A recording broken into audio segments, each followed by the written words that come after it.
Hi Lana, welcome once again to Lana's Coach. So in our previous discussion, we looked at some of the best companies that offers industrial attachment opportunities specifically in Kenya. So when you check within our website, you'll actually see those particular companies. So I'll really recommend that you go through these particular companies for those who are looking for attachments, right? Like we have the NITA, we have Total Kenya. Actually, there are very many companies that we have listed within our website. But today's discussion is actually not about the companies that offers these attachment opportunities, but rather what do this particular company require from you. So we talk about the 10 requirements for any student who wants to actually get shortlisted within this particular recruitment process for attachment, right? So if you are joining us for the very first time, kindly take a second or two so that you become part of this particular community. And you can see, we apart from just mentioning the companies, we have also highlighted maybe if whether they are paying or whether they're just companies that doesn't pay. So take time to go through this particular information. So let's very, very quickly go and look at the 10 requirements that you need to have before you actually present yourself to these particular companies to give you an opportunity for this particular attachment. All right, now allow me to maybe share some thought.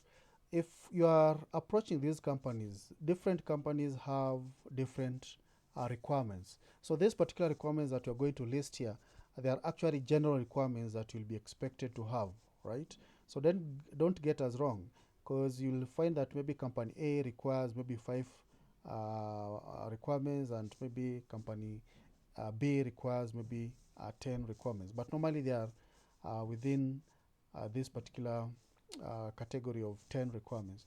So the 10 industrial attachment requirements for students, number one, is the application letter from the student. Now, when you want to get an attachment, first of all, you need to draft an application letter.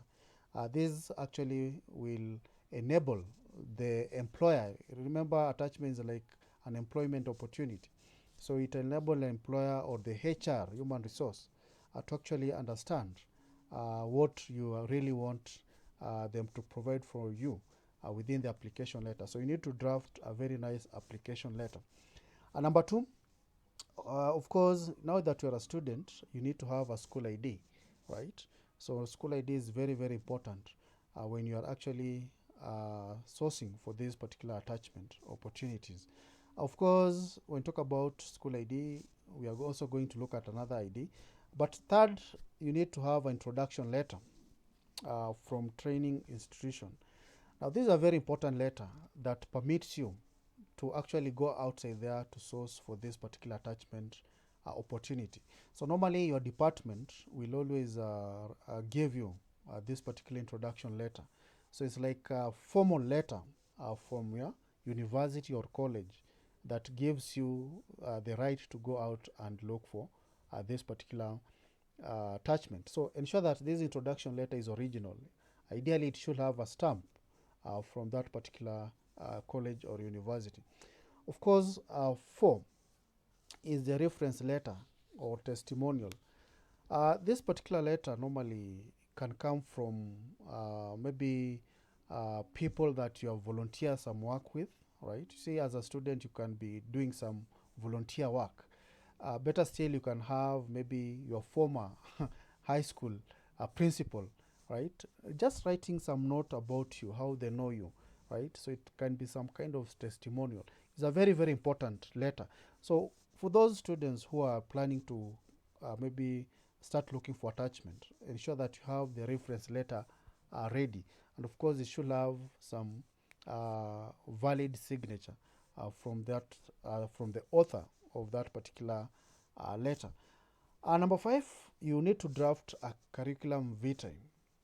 Now, someone is going to wonder, how comes I'm just a student? Where am I going to get the information for my CV? No, you have a lot. What you're learning at your within your university, of course, what the grades you achieved, what you did in primary, and so on. All those constitute the information that you need to place within your curriculum vitae. So your CV is very, very important. You need to have one. So if you don't have one, start drafting one or now. Then you have to get a copy of your national ID. I mean, there's no way that you can always maybe get accommodated as an employee without the national identity card. So it's very, very important that you have your ID. I know someone is going to ask, but maybe I'm not 17 years, right? Or I'm not 18 years. No, the best thing here is to have your birth certificate if you don't have your national ID, or rather an abstract showing that maybe you have not attained the age of 18. So it's a very, very important that you have it. Then you have insurance cover. Most companies will require you to be insured. So you need to have some insurance cover from well-known insurance companies, right? They should be actually current. Uh, and of course, we also need to have copies of our transcripts or KCSE certificate. Now, copies of transcripts, that means if you have done some kind of maybe some jobs, or you have performed some activities within your school, you can always have those particular copies of. But if you've already done your KCSE and you are looking for internship, you can always do or have the KCSE certificate. Now, this information is actually ideal for companies that actually are paying you, or the ones that will always be paying you as an attachee. There are those companies that don't pay the students, but there are those ones that pay.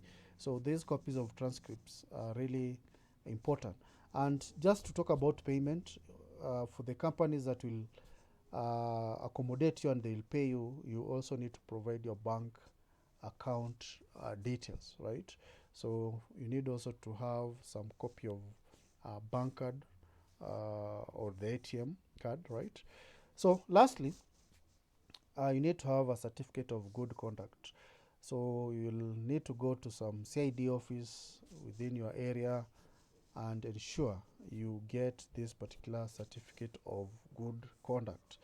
I might have not uh, exhausted all of them, or I might have gone overboard, but all these 10 requirements are always ideal for a student who is seeking or looking for some industrial attachment opportunities in any organization within Kenya. So should you find this particular information useful, always feel free to subscribe. All right, thanks.